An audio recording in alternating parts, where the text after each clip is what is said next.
Hello Akornzstash fam! Welcome back to the channel. Hope you guys are having a great week. I've been wanting to make this video for a while. Been trying to get it recorded for over a week now. This is obviously different than my normal meme videos. First off, I've had a number of comments from you guys concerning a solar eclipse that's going to occur on April the 8th, which is exactly a week from the time that I'm recording this. Some of you are asking about what is all these warnings that's being put out in the news and other things. Plus, I also have a couple more odd and weird things that the media has put out as well. But we'll hit on these articles here in a minute. First, let's look at some news about this eclipse.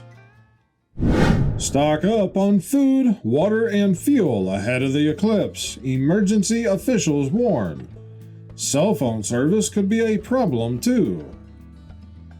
This is a screenshot that somebody took from their TV local news. Eclipse tips. Schedule errands and appointments early. Have communication plans with family and friends. Have cash on hand in case of limited internet access. Buy necessary groceries and gas. Expect heavy traffic and long lines for local services. And then we have articles like this. Texas County declares state of emergency ahead of Great North American Eclipse. And another article. Travis County issues disaster declaration ahead of total solar eclipse. Now, why would they be issuing all this? I've seen a number of other articles from different news agencies as well as things being issued by local, state, and even the federal government, what have you, all saying similar things to this. There's been a lot of speculation going on, but if you actually read the articles, most of them basically are saying things like this here. Travis County said it would take emergency measures ahead of the total solar eclipse set to take place in exactly 1 month, which obviously this article was originally posted on March the 8th. The declaration was in anticipation of large crowds, increased traffic, and strains on first responders, hospitals, and roads related to the eclipse. Brown said the population of Travis County could nearly double in the days surrounding the eclipse, with up to 1 million people expected to descend on Central Texas. Much of Central Texas, including Travis County, is expected to have some of the best views of the celestial event, which occurs on April 8th. The eclipse will be the last of its kind in the area for the next 20 years. The path of totality will pass over a 122-mile wide stretch from Eagle Pass to Texarkana, covering nearly 13 million Texas. This disaster declaration will allow our first responders and public safety officials to better manage traffic and crowds as we anticipate the population to potentially double in size, and we want to ensure everyone can enjoy the total solar eclipse in Travis County. By enacting an emergency declaration, Travis County can take actions necessary to protect the health, safety, and welfare of residents and visitors and position itself for aid and assistance as needed. So, with all of that said, a lot of these warnings and things is basically related to the amount of traffic that has come into cities and towns that is within the path of totality. I've been hearing that there's a lot of people that is already traveling to destinations that's going to be in the path of totality. There's also a lot of people that's even flying in from other countries to the US just to see this. So with this, we can see why they would be issuing a lot of these warnings and the emergency orders and other things all related to this that they are currently enacting or preparing for. Basically just the huge influx of people and travelers and all the people on the roads and everything else. You also have other articles talking about how there's going to be hundreds of schools closing for next month's total eclipse, such as this one here. Here's another article, it's still related to all the travel and traffic. solar eclipse could cause mass chaos at hundreds of airports for days in April, FAA warns. But after you get past all the preparations being made due to travelers and traffic, you start to see some sort of odd articles like this. It says National Guard to provide hazmat response during the total solar eclipse. Oklahoma is calling in the National Guard. Now, I've already heard of a number of states that is either going to have their National Guard ready if they're needed, or they already have them set up and scheduled for different jobs and operations during the days leading up to the eclipse and the days after.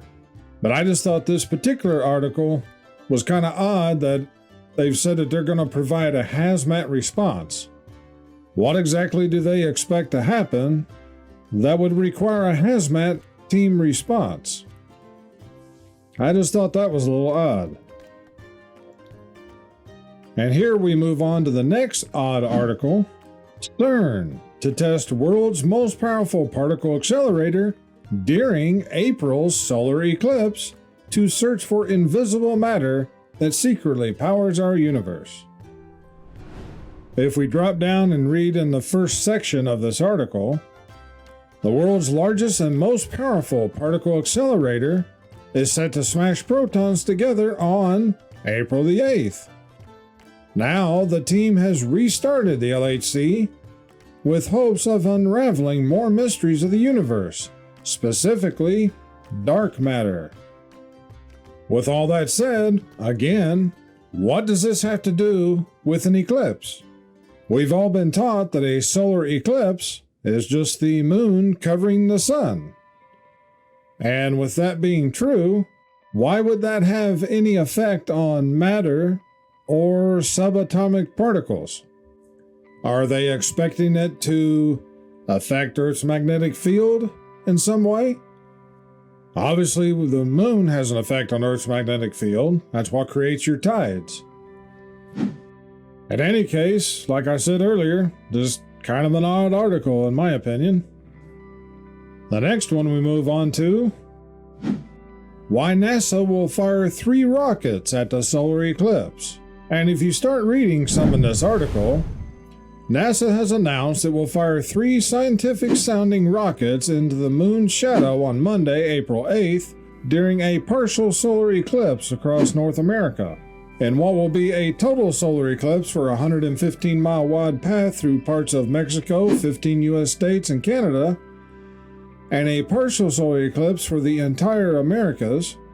The event will see a sudden drop in sunlight. Well, I would think that would be pretty apparent. Serpent deity. The space agency's project, Atmospheric Perturbations Around the Eclipse Path, will investigate how that drop in sunlight and temperature affects Earth's upper atmosphere. Apap is named after the serpent deity from ancient Egyptian mythology, nemesis of the sun deity Ra, according to NASA. But on top of that, here's the kicker. NASA's suborbital rockets won't launch into totality. Instead, they'll go from Wallops Flight Facility in Wallops Island, Virginia, from where 81% of the sun will be blocked by the moon. That moment will happen at 15:33 Eastern Standard Time, which 1500 hours is 3 o'clock in the afternoon. So that's 3:33, which is a bit odd to say the least. But the most odd thing I find about this is how that they say that the whole reason they're doing this is to investigate how that drop in sunlight and temperature affects Earth's upper atmosphere. So there's 2 things about that. The first, if that's what they want to see and measure, then why are they only doing it in a place that is 81%, instead of a location that would be in the path of totality? So that's one point. But the second point that seems even more strange, at least to me, if they wanted to investigate how a drop in sunlight and temperature affects Earth's upper atmosphere, could they not just do that any night after sunset? Just pick any day of the year that they'd like? Wait until however many hours after sunset, where the sun is not visible even from altitude, and just launch the rockets then? Any night of the year? I mean, I don't see what the difference would be, as you have a drop in sunlight and temperature every night. I don't know, that's just my thoughts. Now, NASA had their Serpent rockets, but it's not to be outdone with Devil's Comet. Apparently, this comet, which bears the name Devil's Comet, is going to be seen during totality. And here's another article about the comet. Something weird is happening to comets set to show during April's total solar eclipse. And along with this comet, you also have 7 planets will line up on April 8th when the Great American Eclipse of 2024 completes the giant X over America. On April the 8th, the Sun, the Moon, and other planets in our solar system will appear to form a straight line in the sky when looking out from Jerusalem toward the east. All 7 planets line up April the 8th, 2024. And again, as we had to previous articles about the comet, interestingly, the Devil Comet, or 12P Pons-Brooks, will be visible during the eclipse on April 8th and will appear to be next to the planetary alignment as well. As far as what they were referring to as the X over America, they're talking about the previous eclipse in 2017, as they show in this little diagram here. The path of the 2017 eclipse and the path of this April the 8th, 2024 eclipse. Which here's a better diagram of that, except they added in the October 14th, 2023 eclipse, which was only a partial eclipse or an annular solar eclipse. In this particular one, they're also comparing this to the anarchy symbol. But with all of this said, there is one news post that I found more interesting than all of them. Not only interesting, but a little bit mysterious and maybe even ominous. And that's this one from, of all places, the Weather Channel. Eerie silence could descend during April 8th eclipse. I came across this post when I opened the Weather Channel app on my phone to check to see what the weather would be that day, and the kicker is they had absolutely no explanation by what they meant here. Are they talking about how, metaphorically, people will be holding their breath while watching the eclipse? Or is it something more like a communication or cell phone outage? I don't know. They didn't say. I just found this to be a pretty strange post coming from a news channel. Of course, most of us today know that the news puts out a lot of, we'll just say, misinformation and messages. So, does it mean anything or not? Who knows? I guess we'll find out soon. There's been a lot of speculation going on and rumors on the internet. What do they know that we don't? Is there something going to happen or whatever? There has even been some talk of internet outages due to solar flare interference, let's say, that it could affect the power grid and cell towers, etc. There's other speculations that governments could create some type of event and blame it on this eclipse in some way. Who knows? I just hope we don't have a Carrington event or anything even similar to that. Some of you, I'm sure, knows what I'm talking about. If you don't, just Google Carrington event. It'll come right up. But basically, it was a massive solar flare that hit Earth's magnetic field and created a major solar EMP event. I believe it was 1859. It literally set telegraph lines on fire and even electrocuted some telegram operators, along with burning down telegraph booths and offices and other buildings. But at that time, being in the 1800s, the telegraph communications was about the only technology around that it could even affect. The difference today is if something like that happened, everything runs on technology. And the most vulnerable infrastructure is our power grid due to the endless amount of power lines that literally cover the entire US, just like most other nations. And that's along with all the computers and the power transformers and everything else. So hopefully nothing like that happens. Of course, if it doesn't happen by a solar flare, there's always World War III as a backup, isn't there? Anyway, what's your guys' thoughts on the eclipse? How many of you are even planning to watch it? Along with all the other news articles and some of the strange things that's being said, I also happened to come across this map, which I thought was a pretty good one. This comes from the greatamericaneclipse.com, and basically someone made a simplified map of where the path of totality will take place. As I've mentioned on a couple past videos, I live in South Missouri, and I'm actually in the path of totality. I'll be honest, I wouldn't have drove anywhere to see it, let alone taking days or whatever, or flying somewhere.